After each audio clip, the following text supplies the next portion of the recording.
নমস্কার বন্ধুরা, রাখি হোমমেডে আপনাদের স্বাগতম।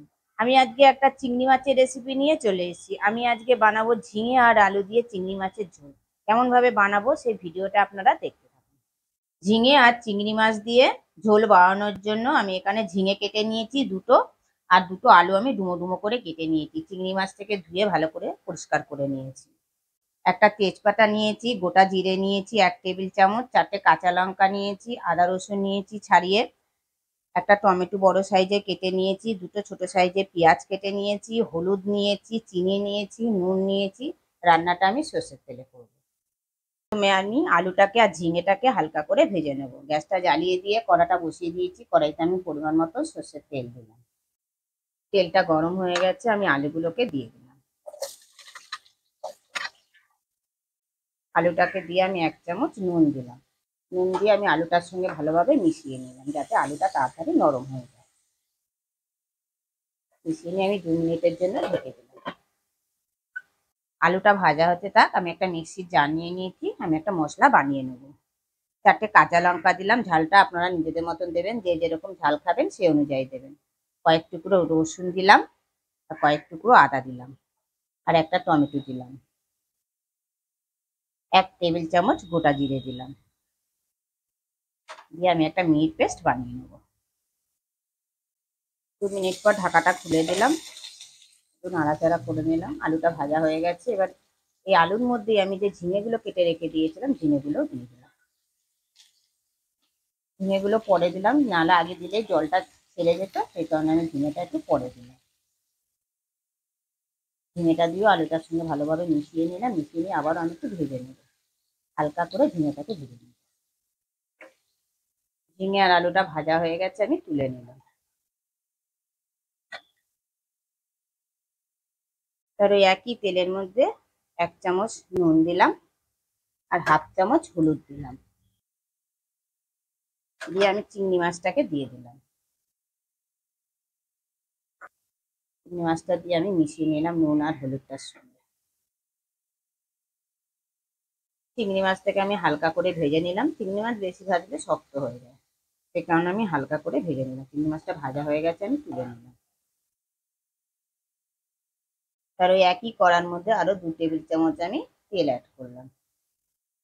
তেলটা গরম হয়ে গেছে, আমি ফোড়নে দিলাম 1/2 চামচ গোটা জিরে, আর একটা তেজপাতা। দুটো পেঁয়াজ কেটে রেখে দিয়েছিলাম, দুটো পেঁয়াজ।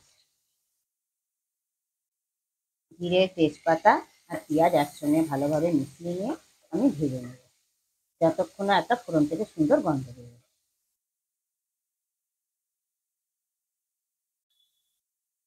জিরে, তেজপাতা আর পেঁয়াজ একসঙ্গে মিশিয়ে নিয়ে আমি ভালোভাবে ভেজে নিলাম। পেঁয়াজের কালারটা চেঞ্জ হয়ে গেছে। এই সময় আমি যে মশলাটা করে রেখে দিয়েছিলাম, সেই মশলাটা দিয়ে মশলাটা দিয়ে পেঁয়াজের সঙ্গে ভালোভাবে মিশিয়ে নিয়ে এবার আমি কষে নেব 2 থেকে 3 মিনিট, যতক্ষণ না মশলা থেকে কাঁচা গন্ধটা যায়। 2 থেকে 3 মিনিট মশলাটা ভালোভাবে কষে নিলাম। দেখুন বন্ধুরা, মশলা থেকে তেল ছেড়ে দিয়েছে। মশলা থেকে তেল ছেড়ে দিতে ভাববেন মশলাটা ভালোভাবে কষা হয়ে গেছে। এবার আমি 2 টেবিল চামচ নুন অ্যাড করলাম,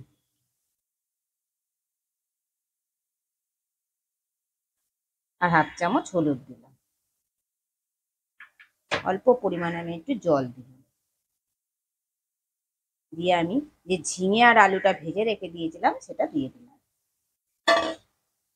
তা সব কিছু একসঙ্গে মিশিয়ে নিয়ে আবারও আমি 2 থেকে 3 মিনিট কষে নেব।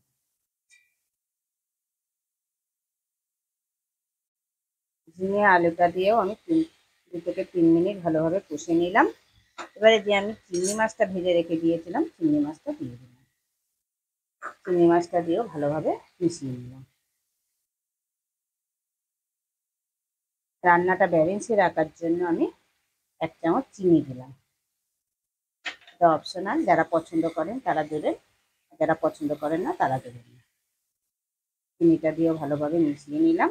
মিশিয়ে নিয়ে আমি পরিমাণ মতো জল দিলাম।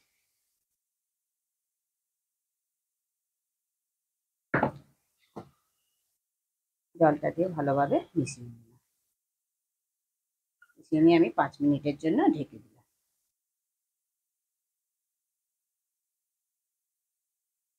মাঝে ঢাকাটা খুলে ফ্লেভারের জন্য আমি 4টে কাঁচা লঙ্কা দিলাম। এটা ঝালের জন্য নয়, ফ্লেভারের জন্য। দিয়ে আবারও আমি ঢেকে দিলাম। 5 মিনিট পর ঢাকাটা খুলে দিলাম, নাড়াচাড়া করে দিলাম। মাঝে আমি ঢাকাটা খুলে চেক করে নিয়েছিলাম, নুন মিষ্টি সব ঠিকই আছে। ঝিঙে আর আলু দিয়ে আমার চিংড়ি মাছের ঝোলটা অলমোস্ট কমপ্লিট।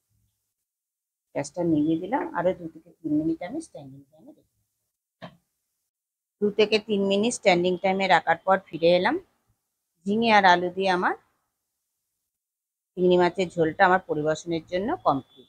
দেখুন বন্ধুরা, দেখতে কতটা লোভনীয় হয়েছে, তাহলে খেতে কতটা সুস্বাদু হবে। গরম ভাতের সঙ্গে খেতে অসাধারণ লাগবে। আপনারা ঘরে অবশ্যই ট্রাই করবেন। ট্রাই করে আমাকে কমেন্টে জানাবেন কেমন খেলেন। ভিডিওটা ভালো লেগে থাকলে কমেন্টে অবশ্যই জানাবেন, লাইক আর শেয়ার করে দেবেন। আর আমার চ্যানেলের কেউ যদি নতুন বন্ধু হয়ে থাকেন, চ্যানেলটিকে সাবস্ক্রাইব করে দেওয়ার অনুরোধ রইল। পাশে বেল আইকনটা প্রেস করে দেবেন নতুন নতুন ভিডিও দেখার।